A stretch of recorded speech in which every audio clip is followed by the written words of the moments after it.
नमस्कार. चला तर आज आपण ऑल्टरनेटिंग करंट म्हणजे एसीच्या दुनियेत जाऊया. ही ती शक्ती आहे जिच्यावर आपलं सगळं आधुनिक जग चालतं. आज आपण त्याच्या अगदी मूलभूत गोष्टी सोप्या भाषेत समजून घेणार आहोत. तर आज आपण काय काय पाहणार आहोत त्यावर एक नजर टाकूया. आपण एसीच्या अगदी सुरुवातीपासून म्हणजे ते काय आहे तिथपासून ते पॉवरच्या प्रकारांपर्यंत एक एक टप्पा पार करणार आहोत. ओके, तर सुरुवात करूया अगदी मुळापासून. एसी म्हणजे ऑल्टरनेटिंग करंट. आता आपल्या सगळ्यांना बॅटरीमधला करंट माहिती आहे, तो असतो डायरेक्ट करंट म्हणजे डीसी. मग हा एसी करंट त्यापेक्षा वेगळा कसा आहे आणि खरं सांगायचं तर थोडासा जास्त गुंतागुंतीचा का आहे? चला हेच समजून घेऊया. आता एक महत्त्वाचा प्रश्न. एसी करंटबद्दल बोलताना नेहमी एक वेव्ह म्हणजे एक लहर दाखवली जाते. तर हा विशिष्ट आकार त्याला मिळतो कसा? याचं उत्तर तो कसा तयार होतो यातच दडलेलं आहे. तर मग पाहूया ही एसी साइन वेव्ह नक्की तयार कशी होते. यामागे खूप इंटरेस्टिंग मेकॅनिकल प्रक्रिया आहे. चला बघूया. इथे बघा, हे किती मस्त आहे. जेव्हा एक कॉईल मॅग्नेटिक फील्डमध्ये गोल फिरते तेव्हा तिच्या प्रत्येक स्थितीनुसार व्होल्टेज तयार होतो. जेव्हा ती आडवी असते व्होल्टेज 0, जेव्हा ती उभी होते व्होल्टेज मॅक्सिमम. आणि ह्याच फिरण्यामुळे ती सुंदर अशी साइन वेव्ह तयार होते.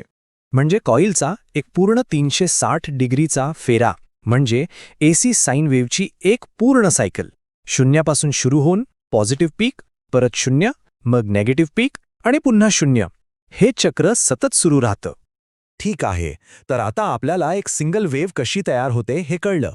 पण सर्किटमध्ये जेव्हा एकापेक्षा जास्त वेव्हज असतात तेव्हा काय होतं? इथेच फेज ही संकल्पना खूप महत्त्वाची ठरते. सोप्या भाषेत सांगायचं तर फेज म्हणजे वेव्हवरचं एक ॲड्रेस किंवा एक टाईमस्टॅम्प, जे आपल्याला सांगतं की त्या क्षणी ती वेव्ह आपल्या 360 डिग्रीच्या सायकलमध्ये नक्की कुठे आहे. याला समजून घेण्यासाठी स्टॉपवॉचचं उदाहरण एकदम परफेक्ट आहे. जसं आपण स्टॉपवॉच 0 पासून सुरू करतो तसंच वेव्हचं मोजमाप एका 0 डिग्रीच्या रेफरन्स पॉईंटपासून सुरू होतं.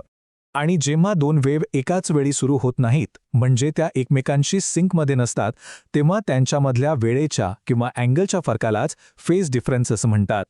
याच फरकामुळे दोन शब्द वापरले जातात. जी वेव्ह आपली सायकल लवकर सुरू करते तिला लीडिंग वेव्ह म्हणतात आणि जी उशिरा सुरू करते तिला लॅगिंग वेव्ह म्हणतात. एक पुढे एक मागे, इतकं सोपं आहे. आता गंमत बघा, व्होल्टेज आणि करंट यांच्या वेव्हमधला हा जो वेळेचा फरक आहे म्हणजे फेज डिफरन्स, त्याचा एक खूप मोठा परिणाम होतो. आणि तो म्हणजे एसी सर्किटमधली पॉवर ही एक साधी गोष्ट राहत नाही.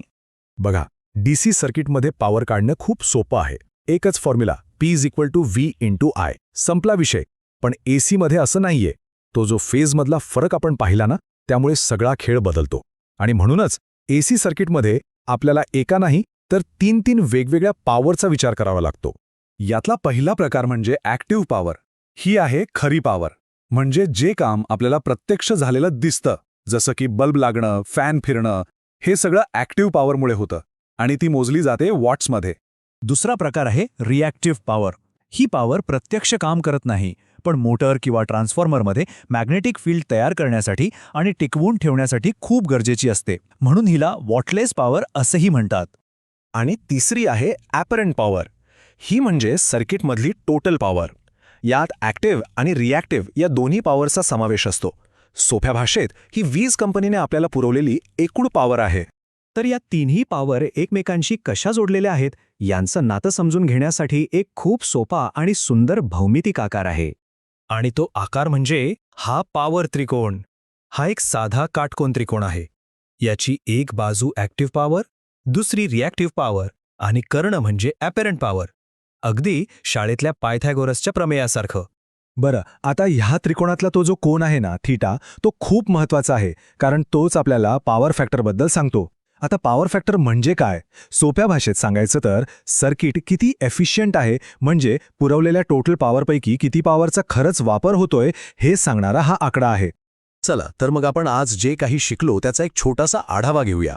तर आपण सुरुवात केली साइन वेव्हच्या निर्मितीपासून. मग पाहिलं की फेज डिफरन्स काय असतो आणि त्यामुळे लीडिंग आणि लॅगिंग वेव्हज कशा तयार होतात. आणि शेवटी याच फेज डिफरन्समुळे पॉवरचे 3 प्रकार कसे पडतात, ॲक्टिव्ह, रिॲक्टिव्ह आणि ॲपरंट, हे आपण पॉवर त्रिकोणाच्या मदतीने समजून घेतलं. तर आता एसी पॉवरची ही मूलभूत तत्त्व आपल्या लक्षात आली आहेत. या पायावरच संपूर्ण इलेक्ट्रिकल इंजिनिअरिंग उभं आहे. मग आता प्रश्न हा आहे की या विजेच्या अफाट जगामधला कोणता पुढचा भाग आपल्याला समजून घ्यायला आवडेल.